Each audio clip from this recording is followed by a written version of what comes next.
I always have a torch in my pocket these days. I found a small LED one at an electronics store for a couple of bucks, and I keep it on me at all times. It's actually really bright despite the size. I bought 5. The other 4 are placed in strategic locations around my house, so I could get to any of them quickly if need be. I won't be caught in the dark again, you see. It's bad enough that I see her every time I close my eyes, and I don't think I could handle seeing her again with my eyes open. But I digress. Perhaps this would be better told from the start. I used to work in an office building in town for the public counter service of a government department that shall remain unnamed. The work was fine. It basically involved taking and checking applications, talking to the public about different services that our department provided. You know, that sort of thing. Nothing out of the ordinary with the work, or my colleagues, who I got on very well with. But the building, however, to take a look at it from the outside, you wouldn't think that it was any different from any of the surrounding office buildings. 12 stories tall, very square, flat sides, etc. Nothing ostentatious. It was just a simple office building like hundreds of others in my city. The building was slightly older than the surrounding ones, built in the 1980s, I think. There was the occasional draft, and the lights would flicker now and again, but no major problems.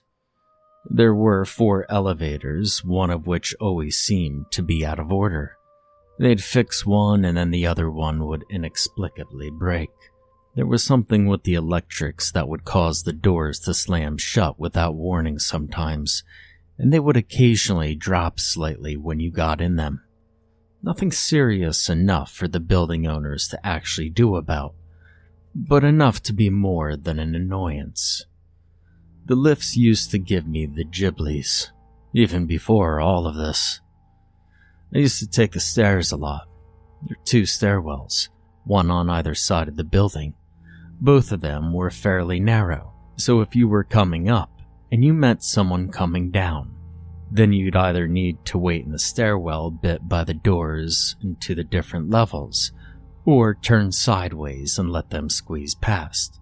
They tended to get a bit clogged if there was an evacuation for a fire alarm or something, but I was only on the 3rd floor, so it didn't take too long for me to get from there to the ground, or vice versa. The stairwells were windowless, plain cement with pale yellow lights illuminating them, but fairly dimly. I think the building's owners used crappy energy-saving bulbs to try and save some money. There was a bathroom in each of the different stairwells, on every level. Men's room in one stairwell, ladies in the other. The building managers installed combination locks on all those doors after there was a peeping Tom incident in the ladies one day, so only people who worked in the building could get in. There were different businesses and departments on each of the floors, and the locks all had different combinations, so you could only use the bathroom on your floor. You couldn't go up or down a level to use another. And because we were part of a government department, there was an emphasis on security. We all had swipe card access to get from the reception areas into the back office bit of my floor, and you would also needed to remember your card if you were going to the bathroom. The doors to the stairwells had the same magnetic safety locks as the doors to the back area, and although you could get out by pushing a button to release the lock, you had to swipe your card to get into the floor from the stairwell. If you were in the bathroom, there was a similar button to press to get back into the stairwell. Now, it's hard to pinpoint when the trouble exactly started. It's not like somebody clicked their fingers and everything turned on like a light switch. Now, I'm assuming you've heard the story about how a frog put in boiling water will jump straight out. But if you put the frog in cold water and bring it slowly to a boil, it'll stay in, happily boiling to death without realizing. Had the situation gone from normal to messed up in a hurry, well, then I probably would have gotten the hell out of there. And quickly. But, like they say, hindsight has 20/20 vision. There was an imbalance of girls to guys who worked at my office, so I quite often had the men's room to myself. Nothing like being able to go in peace, you know? The earliest occasion of anything weird happening I can remember, I was going off to the bathroom, which involved walking through the reception area, pressed the button to let me into the stairwell, and was in the stairwell, keying in the code to let me into the men's room, and the stairwell doors shut behind me. Now there was nothing out of the ordinary in this. The door was on one of those hinges which make it close automatically. What was weird was that the second that door shut, I got a shiver up my spine. You see, everything was suddenly quiet, almost oppressively silent. The noise of the radio and the people in the waiting room had been completely cut off when the door shut, when normally you could hear things even when you're in the bathroom. Now, I didn't think much of it at the time, but I didn't take my time as I normally might have. I got in, did what I needed to do, and I got back out of there. Quickly. The feeling of unease faded as I came back into the brighter lights of the waiting room. And from there, everything was normal for days. Possibly weeks. I'm a little fuzzy on the actual time frame, as a lot of stuff that happened took place over a longish period of time. A few smaller things happened here and there. The odd cold spot. The odd shiver, like when you feel you're being watched. But I just put it down to stress and kept on going with my job and my life. Now, like I said earlier, I got on very well with my colleagues and my boss. Most of us were a similar age, in our mid-20s, and every now and again we'd go out for a few post-work drinks on a Friday, let loose a little, and de-stress from the week. One Friday, we'd closed up the public counter, and all the customers were gone, and we were packing up and getting ready to head out. I excused myself to use the men's room before we went out, but when I opened the stairwell door, I noticed that it seemed dimmer than normal in the stairwell. The light at the top of the flight of stairs to the floor above had been blown out. As I turned to the right to key in the code to the bathroom door, I saw something out of the corner of my eye. In the gloom at the top of the stairs, something, and I can't be any more descriptive than that, something flashed across my vision. A dark shape going from right to left, from the door by the bathroom at the very top of the stairs, around the corner to the next flight, out of my line of sight. It was fast, impossibly fast, like watching a movie and fast-forwarding to 4 times the normal speed. I couldn't see any details, it was just a black shape, but it seemed darker than the lack of light surrounding it somehow. The movement was the worst, though. Despite the speed, it didn't seem to blur or sway at all. It was a scuttle more than anything.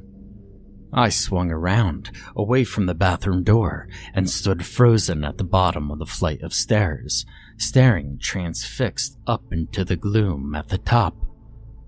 I don't know for how long I stood there for, but I was frozen in place, too scared to move. And the next thing I can remember, a hand clamping down on my shoulder. "Daniel? What are you doing, man?" It was my boss, come to find out what was taking so long. There was something, I stammered, trying to get the words out. My boss looked quizzically at me, one eyebrow raised. "What was it?" he asked. I turned to look up the stairs again. Everything seemed less dim than it had been a moment ago. Nothing, I replied, shaking my head. It just must have been a trick of the light. Been meaning to get my eyes tested. Well, then let's get the hell out of here, and off for some drinks, my boss exclaimed. Later at the bar, surrounded by my colleagues laughing and joking about the week's events, everything seemed fine with the world. It was warm and bright in the bar, and my sense of dread had completely vanished. Had I known what was to come, however, then I probably would have been feeling very different indeed. Things seemed fairly normal for a while after that. I came back to work after the weekend, got on with my job, and tried to put what I'd seen, or thought I'd seen anyway, out of my mind. My job had some perks, one of which is that the department would pay for an eye test and new glasses if you needed them. And so, I got that done. The optometrist said that my eyes hadn't deteriorated at all in the 5 years since my previous eye test, but it was probably time for a new pair of glasses anyway. About a month after the last incident, I was heading to the gym after work, so I headed to the bathroom to get changed so I could run there. We turned out most of the lights, but it wasn't dark yet outside, so the place was still well enough lit to see in, although not nearly as bright as with the lights on. Because the public reception area was shut for the day due to the time, I used the public bathroom attached to the waiting area to put on my gym clothes. I put my earbuds in and cranked up the volume on my MP3 player, getting myself in the mood for the run, when I heard screaming. Now, it's hard to describe exactly how it sounded. It was definitely female, but it sounded raw, like it came from a throat full of razor blades, if that makes any sense. It sounded impossibly loud and close, but at the same time, like it was coming from miles away. I yanked out my earbuds, unlocked the door, and sprinted out into the waiting room, fully expecting to see someone being murdered. But it was deserted, completely empty, not a soul in sight. I looked around slowly, listening hard, trying to see or hear what had been screaming.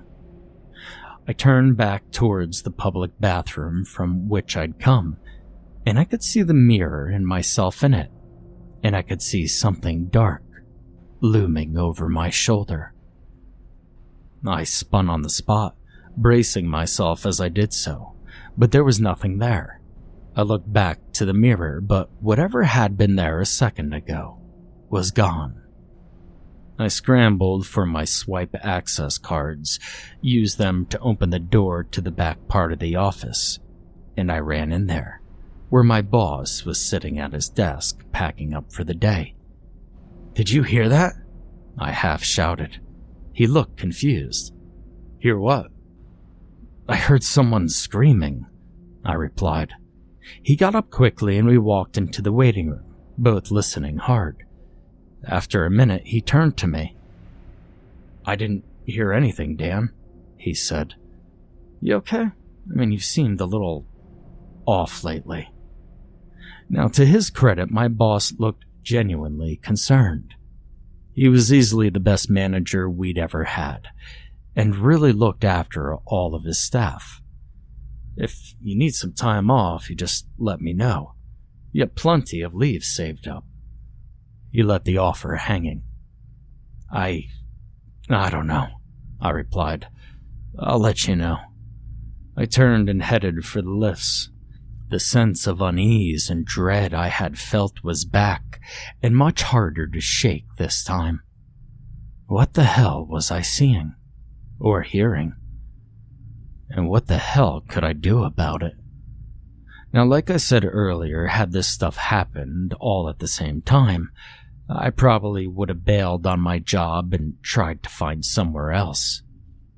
For God knows what reason, though, I decided to stick it out, to see if things would get better.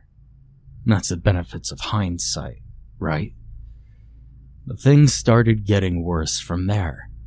I'd get chills walking through parts of the office, or while sitting at my desk. I put in requests to the property services to have the air conditioning looked at, and everything came back as normal. The lights above my desk would flicker occasionally, no matter how many different bulbs I had maintenance swap out. I'd see shapes moving in dark corners on the edge of my vision, and they'd be gone when I turned to face them. My health started to deteriorate. I was jumpy and tired a lot, losing weight, and my workmates were noticing the change. I wasn't sleeping well. My dreams were plagued by shapes moving in the darkness, just out of my line of sight. I had to leave the lights on at home when I tried to sleep. I was too scared of what would have happened if I awoke in the dark. As I mentally and physically grew weaker thanks to the stress and worry about what was happening, whatever was chasing me seemed to get stronger, more real somehow. I started noticing details in the darkness. Long, lank black hair, for example. Nothing clear or corporeal enough for me to be able to give a real idea of an appearance, but enough to make me shudder, thinking about possibilities. And more than once, I felt the brush of impossibly cold fingers across my shoulder, turning to find nobody there. I almost quit several times, and thinking back now, I don't know why the hell I didn't just up and leave. I think I might have stayed out of sense of misguided pride. I wanted to show I was tougher than whatever was tormenting me, or at least to find out why it was only targeting me. You see, nobody else had any issues at all, and they couldn't understand my misgivings about being alone when I was at work now. I did try to look into the building's history, but everything came up blank. No skeletons in the closet, no suicides, absolutely nothing out of the ordinary at all. It made no sense. Everything was about to come to a head, however, as we neared the Christmas season. One of the traditions of the workplace was a team photo every year. We would all get dressed up in our best to have the photo professionally taken, and then the photo would be blown up and hung out back. This year, though, they didn't hang the photo. The date came and went as normal. We lined up together and had the photo taken. The photographer left, and we went about our day as normal. A week went by, and I came into work one morning to find the team surrounding my boss's desk, looking at something on it. As I entered, the team looked up from what was on the desk as one, and all looked toward me at the same time. Something was wrong, I could tell. Some of their faces showed puzzlement, some showed confusion, and more than a few showed some fear. And without a word, they filed away from the desk and went off to their own stations, with my boss beckoning me to come over. On his desk was an A3-sized photo. The team photo. He gestured for me to take a look, and I did, naturally seeking myself out of the bunch. I'd been sitting in a chair at the front row, so it was fairly easy to find myself. But when I did, everything went cold. "What the hell is with this, Dan?" my boss asked, his voice quivering slightly, whereas everyone else in the photo was completely normal and smiling brightly.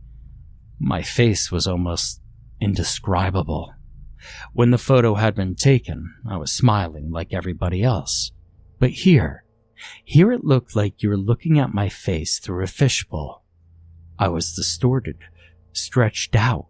I looked in pain, my mouth stretched much wider than it would naturally go, eyes slightly crazed.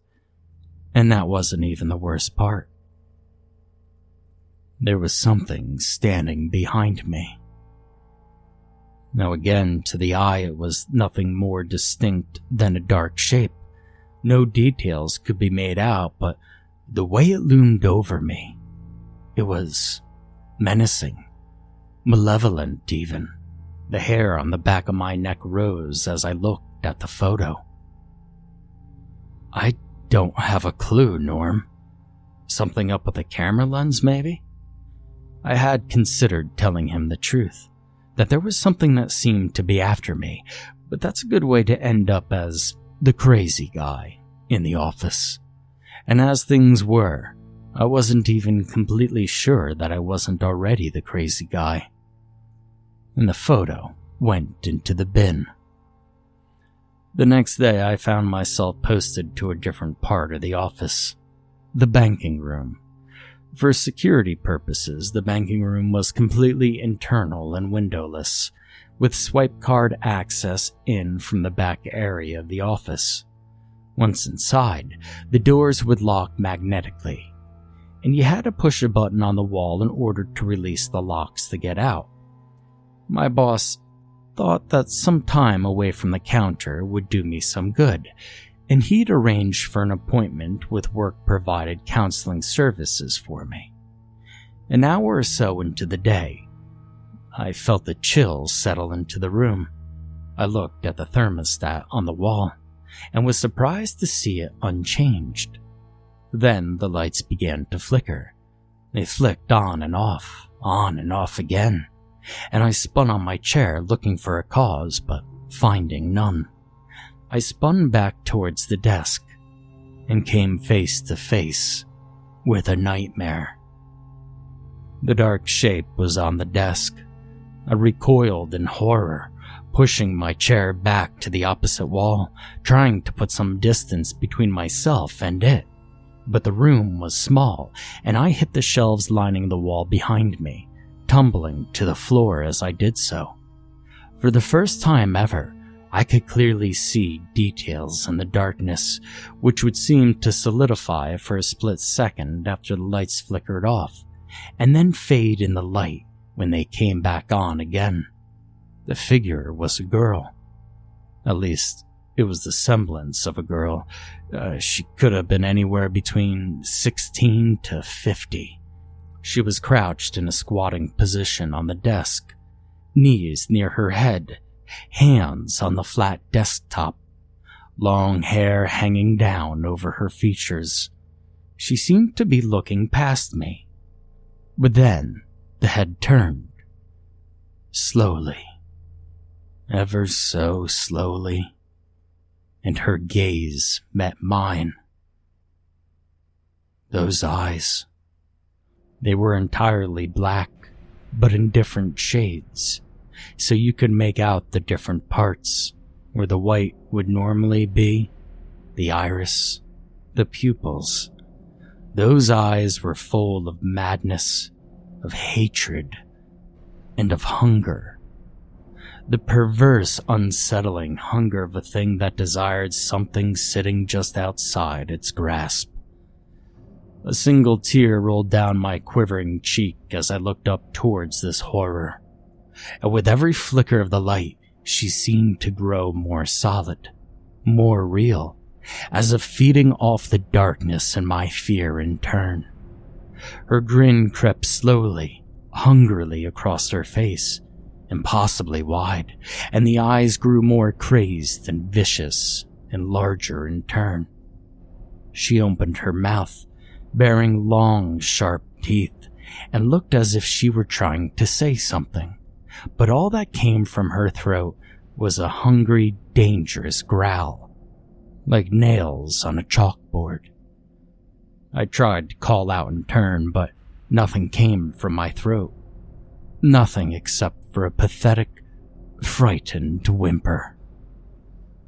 Without taking my gaze from that nightmarish face, I struggled to get my feet under me.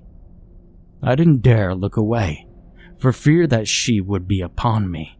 I'd seen how fast this thing could move in the darkness, and staying as close to the wall as I could, I backed slowly, ever so slowly away, towards the door.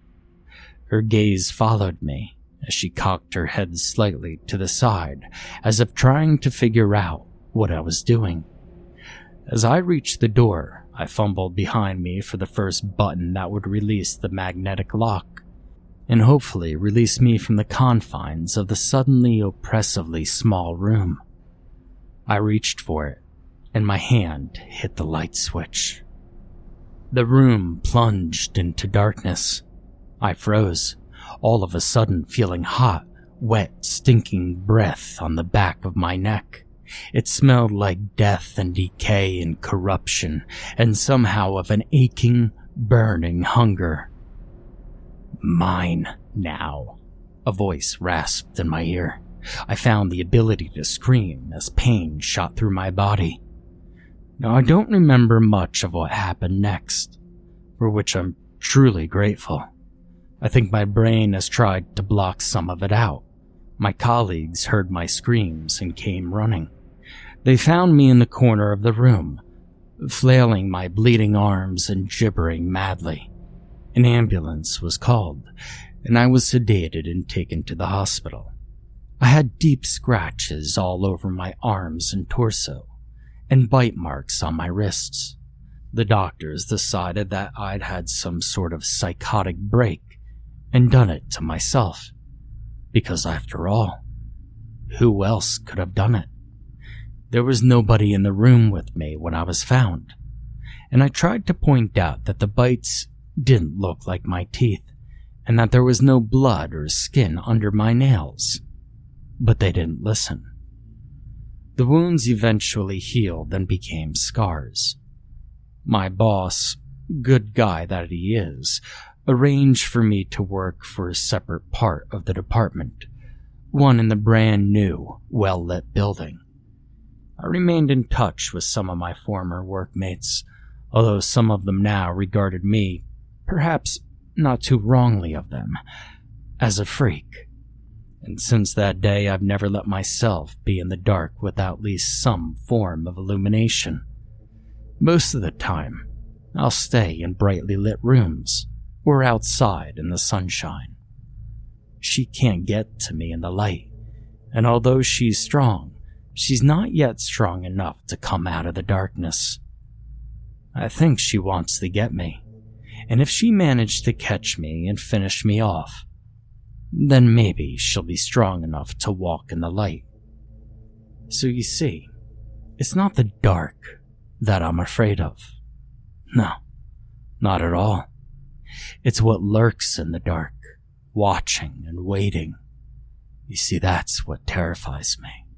I think that she's from somewhere beyond, somewhere behind the darkness, and was trying to get from there to here. And I think that somehow I let her in.